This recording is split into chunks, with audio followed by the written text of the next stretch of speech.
کہ اذن کے بغیر کائنات کا کوئی پتا بھی حرکت نہیں کرتا۔ کائنات کا کوئی پتا، کوئی ذرہ بھی حرکت کرتا ہے تو وہ اللہ کے حکم سے کرتا ہے۔ یہ بات یاد رکھیں کہ انبیاء کرام سے بڑھ کر توحید کا سبق دینے والا کوئی نہیں ہے۔ انبیاء نہ خود شرک کرتے اور نہ ہی کسی کو شرک کا حکم دیتے تھے، اس لیے کہ انبیاء کرام معصوم تھے۔ اب قرآن سے دیکھو کہ ہمارا عقیدہ کتنا کھل کے واضح آ گیا ہے کہ مشکلات کا حل کہاں سے ہوتا ہے۔ مشکلیں اللہ ہی حل کرتا ہے، لیکن اللہ کچھ چیزوں کو اسباب بنا دیتا ہے تو مشکلیں دور ہو جاتی ہیں۔ قرآن پاک کا 13واں پارہ ہے، حضرت یعقوب علیہ السلام کے بیٹے ہیں حضرت یوسف علیہ السلام۔ حضرت یوسف علیہ السلام جب گم ہو گئے تو حضرت یعقوب علیہ السلام جو ہیں وہ ان کے پیار میں بڑا روتے تھے، ان کی جدائی میں بڑا روتے تھے، اتنا روتے تھے کہ ان کی آنکھوں کی چمک چلی گئی، آنکھوں کا نور چلا گیا۔ اب یوسف علیہ السلام کا جب اپنے بھائیوں سے مکالمہ ہوا تو حضرت یوسف علیہ السلام نے ایک دن اپنا قمیض دیا اور فرمایا یہ قمیض اذهبوا بقمیصی، یہ میرا قمیض لے جاؤ، ھذا فالقوہ علی وجہ ابی یأتی بصیرا، اور میرے باپ کی آنکھوں پہ ڈال دینا۔ اب قمیض دینے والے بھی نبی ہیں اور جس کی طرف جا رہا ہے وہ بھی اللہ کے نبی ہیں، اور اللہ کا نبی جو ہے یہ مستجاب الدعوات ہوتا ہے، اس کی دعائیں قبول ہوتی ہیں۔ میرا ایمان ہے یوسف علیہ السلام وہاں سے دعا کرتے کہ یا اللہ میرے بابا کی آنکھوں کو نور عطا فرما، تو اللہ ان کی دعا کو قبول فرماتا۔ جب یعقوب علیہ السلام بھی دعا کرتے کیونکہ وہ بھی اللہ کے نبی ہیں تو وہ دعا کرتے تو ان کی آنکھوں میں نور آ جاتا۔ لیکن یہاں مسئلہ اللہ نے اور واضح کرنا تھا کہ ایک اللہ والے کے جسم سے کوئی چیز لگ جائے تو پھر وہ چیز عام نہیں رہتی، وہ چیز برکتوں کا سمندر بن جاتی ہے۔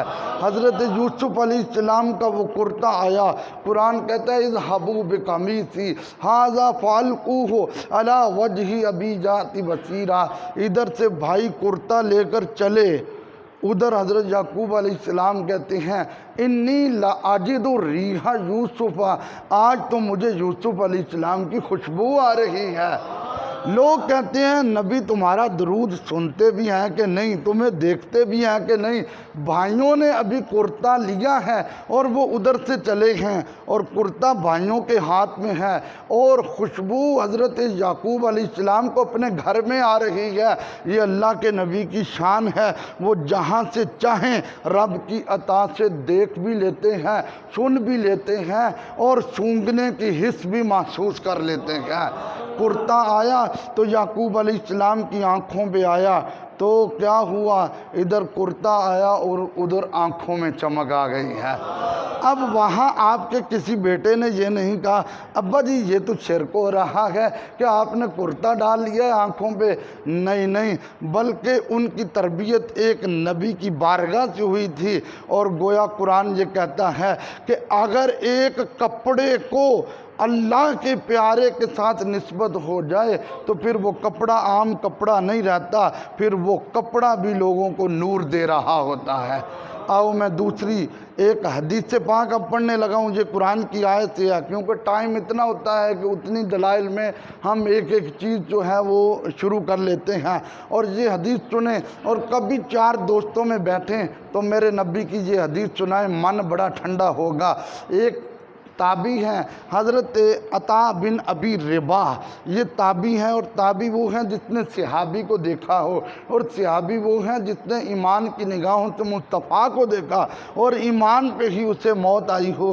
حضرت عطا کہتے ہیں میں حضرت عبداللہ بن عباس رضی اللہ تعالیٰ عنہما کے پاس بیٹھا پڑھ رہا تھا، تعلیم حاصل کر رہا تھا، ایک بوڑھی عورت آئی، سیاہ رنگ کی عورت تھی۔ اچانک میرے استاد محترم حضرت عبداللہ بن عباس رضی اللہ تعالیٰ عنہما مجھے کہنے لگے اے عطا کیا تو نے جنتی عورت کی زیارت کرنی ہے؟ تو میں نے کہا ہاں میں نے جنتی عورت کو دیکھنا ہے۔ اب جنت ایک چھپی ہوئی چیز ہے، کیونکہ حساب و کتاب ہوگا اور اس کے بعد جنت والا معاملہ ہے۔ تو حضرت عبداللہ بن عباس نے کہا سنو، میں ایک بار سرکار کی بارگاہ میں بیٹھا ہوا تھا، یہ جو عورت سیاہ کلر کی ہے یہ عورت آئی اور اس نے حضور کی بارگاہ میں سلام کیا، اور سلام کرنے کے بعد اس نے عرض کیا آقا میں آپ کی بارگاہ میں ایک درخواست کرنے آئی ہوں۔ میرے نبی نے فرمایا کیا بات ہے؟ اس نے کہا کہ مجھے مرگی کا دورہ پڑتا ہے۔ حضور نے فرمایا پھر؟ اس نے کہا مرگی کا دورہ پڑتا ہے، آپ سے دعا کروانے آئی ہوں، آپ مہربانی کریں دعا کریں، اللہ آپ کی موڑتا نہیں ہے، آپ کی سنتا ہے۔ میرے نبی وہاں پہ یہ بھی فرما سکتے تھے میں تمہیں کلمہ پڑھانے آیا ہوں، میں تمہارے کوئی مرگی کے دورے تو دور کروانے نہیں آیا، لیکن میرے نبی کے یہ جملے نہیں تھے۔ یا میرے نبی نے یہ نہیں فرمایا تم گھر میں بیٹھ کے دعا کرتے اللہ وہاں بھی سنتا ہے، اللہ یہاں بھی سنتا ہے، نہیں، میرے مصطفیٰ نے فرمایا ان شئت صبرتی ولک الجنہ، اگر تو صبر کرے گی تو میں تمہیں گارنٹی دیتا ہوں اللہ تمہیں جنت عطا فرمائے گا۔ اگر تو صبر کرے گی تو میں تمہیں جنت عطا فرماؤں گا۔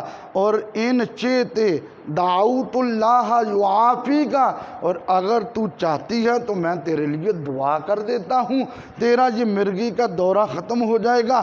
اب آئی تو وہ دنیا کی ایک مشکل حل کروانے تھی، لیکن بارگاہ مصطفیٰ سے آخرت کی مشکل حل ہو گئی۔ میرے کریم سے ڈر قطرہ کسی نے مانگا، دریا بہا دیے ہیں، در بے بہا دیے ہیں۔ ارے کون دیتا ہے دینے کو منہ چاہیے، دینے والا ہے سچا۔ اس نے عرض کیا آقا میں صبر کرتی ہوں، لیکن ایک عرض یہ ہے کہ ٹھیک ہے میں صبر کروں گی مجھے جنت ملے گی۔ فرمایا ہاں تمہیں جنت ملے گی۔ اس نے کہا پھر ایک ریکویسٹ ہے، جب مجھے مرگی کا دورہ پڑتا ہے تو میں برہنہ ہو جاتی ہوں، یعنی میرا پردہ سلامت نہیں رہتا ہے، آپ دعا کریں جب مجھے مرگی کا دورہ پڑے تو میرا پردہ سلامت رہے۔ اب میرے نبی نے دعا کی، فرمایا سن مرگی کا دورہ جب تمہیں پڑے گا تم نے صبر کرنا ہے، جنت تمہیں ملے گی، لیکن میں اللہ کا رسول تمہیں گارنٹی دیتا ہوں آئندہ جب بھی دورہ پڑے گا تو تم کبھی بے پردہ نہیں ہوگے۔ یہ ہے بارگاہ مصطفیٰ۔ آپ کہیں گے یہ حدیث کہاں پہ لکھی ہے؟ تو میں نے کہا حدیث کا نمبر نوٹ کرو، یہ بخاری شریف ہے، یہ بخاری شریف ہے، اور حدیث کا نمبر ہے 5328 نمبر حدیث ہے، 5328 نمبر۔ ہم کہتے ہیں بخاری پڑھو لیکن ساری پڑھو، آدھی نہ پڑھو۔ آؤ اگلی حدیث سنیں۔ حضرت عثمان بن حنیف رضی اللہ تعالیٰ عنہ فرماتے ہیں میں بیٹھا ہوا تھا، ایک نابینا آدمی حضور کی بارگاہ میں آئے، عرض کیا آقا میں آپ کی بارگاہ میں آیا ہوں، مہربانی کریں میرے لیے دعا کریں اللہ میری آنکھوں کو نور عطا فرمائے اور مجھے آنکھوں سے نظر آنا شروع ہو جائے۔ میرے نبی نے فرمایا اگر تو صبر کر تو اللہ تمہیں جنت دے گا۔ وکھرا وکھرا انداز ہوتا تھا مانگنے والے کا۔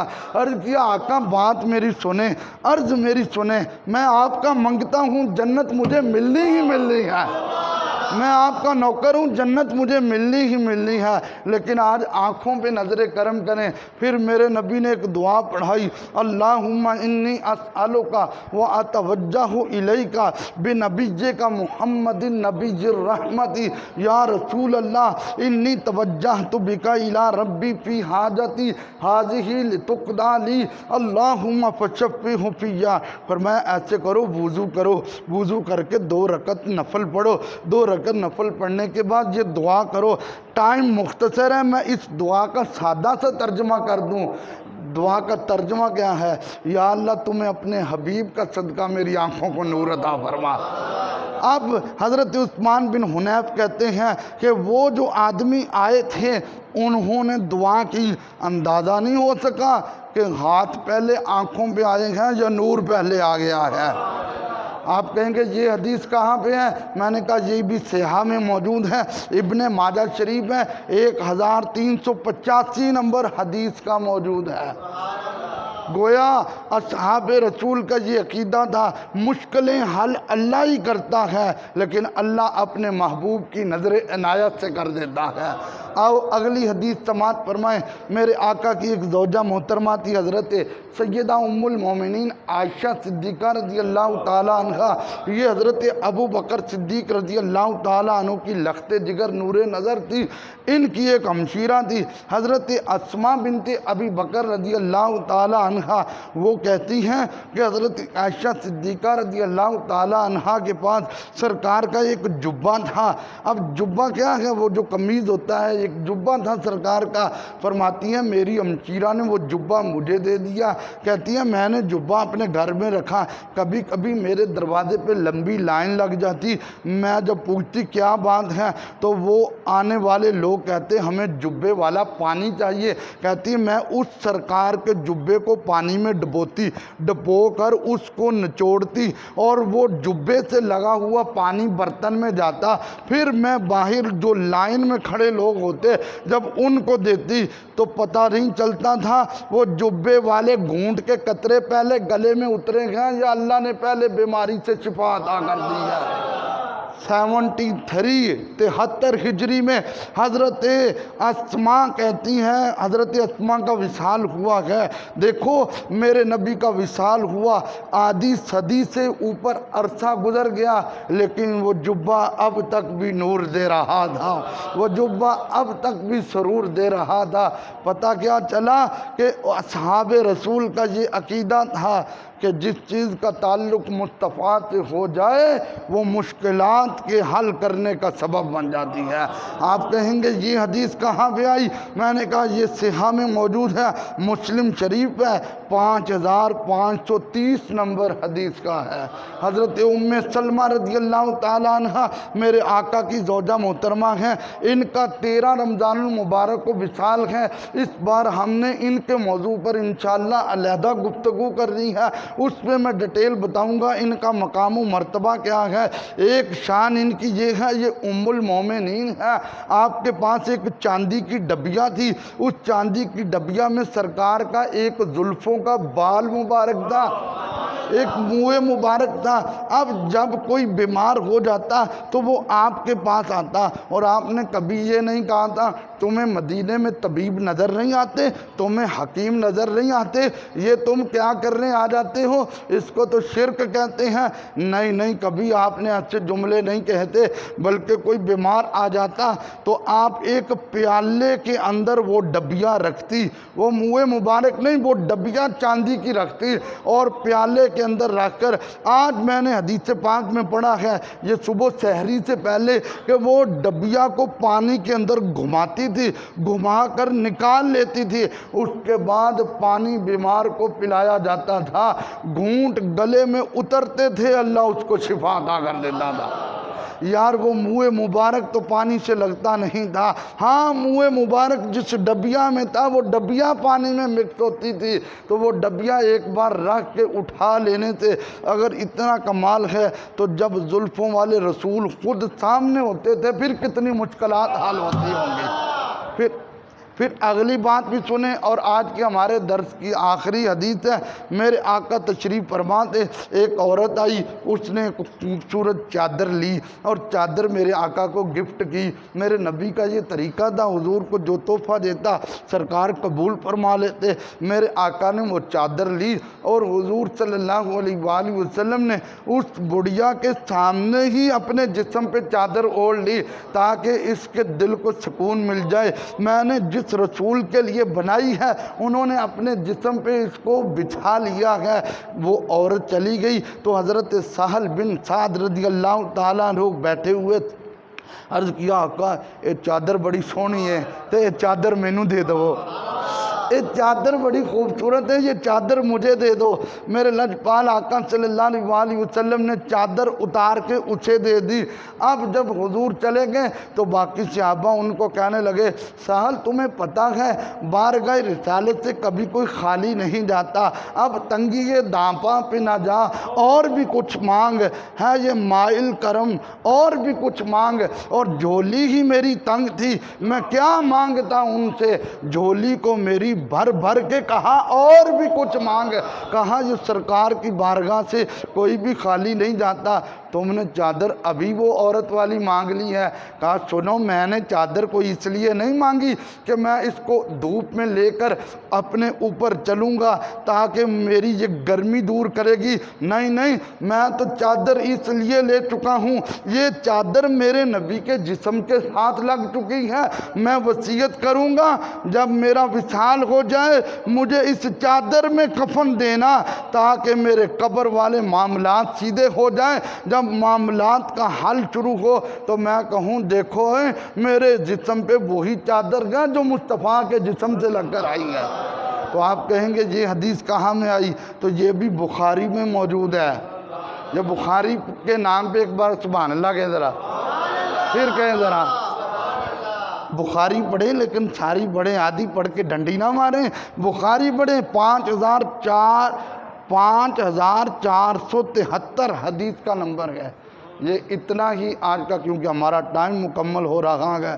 اللہ پاک ہمارے اس سچے سچے عقیدے پر ہمیں قائم و دائم فرمائے۔ حضور شیخ الاسلام غریب نواز رحمۃ اللہ علیہ دعا کرتے تھے، جئیں تو شان سے، مریں تو ایمان سے۔ اللہ پاک ہم سب کو ایمان پہ اور اسی سچے عقیدے پہ موت عطا فرمائے۔ لا الہ الا اللہ، لا الہ الا اللہ، لا الہ الا اللہ، محمد الرسول اللہ۔ الصلاة والسلام علیکہ یا سیدی یا رسول اللہ، وعلی آلکہ واصحابکہ یا سیدی یا حبیب اللہ۔ الصلاة والسلام علیکہ یا سیدی یا نبی اللہ، وعلی آلکہ واصحابکہ یا خاتم النبیین۔ بسم اللہ الرحمن الرحیم، الحمدللہ رب العالمین، والصلاة والسلام علی سید الانبیاء والمرسلین، وعلی آلہ واصحابہ واہل بیتہ اجمعین۔ اللہم صلی علی سیدنا و مولانا محمد وعلی آل سیدنا و مولانا محمد واصحاب سیدنا و مولانا محمد وبارک وسلم وصلی علیہ۔ میرے مالک کریم ہمارے گناہ معاف فرما، یا اللہ ہماری غلطیاں معاف فرما، میرے اللہ ہم سب کی نماز فجر کو اپنی بارگاہ میں قبول فرما۔ یا اللہ نماز کی ادائیگی کے بعد یہ عاشقان رسول قرآن و حدیث کی باتیں سننے کے لیے جو ٹائم دیتے ہیں، مالک اس وقت کو دنیا میں برکتوں کے لیے سامان بنا اور قبر و حشر میں ہمارے ماں باپ کی نجات کا سامان بنا۔ میرے اللہ بیماروں کو شفا عطا فرما۔ یا اللہ بالخصوص محمد ایان ذم الفاطمہ ان بچوں کو تندرستی اور صحت عطا فرما۔ رب اغفر وارحم وانت خیر الراحمین۔ اللہم عافنی فی بدنی، اللہم عافنی فی سمعی، اللہم عافنی فی بصری، لا الہ الا انت، بسم اللہ الذی لا یضر مع اسمہ شیء فی الارض ولا فی السماء وهو السمیع العلیم۔ لی خمسۃ اطفی بہا حر الوباء الحاتمہ، المصطفیٰ والمرتضیٰ وابناہما والفاطمہ، صلی اللہ تعالی علی حبیبہ محمد وعلی آلہ واصحابہ اجمعین۔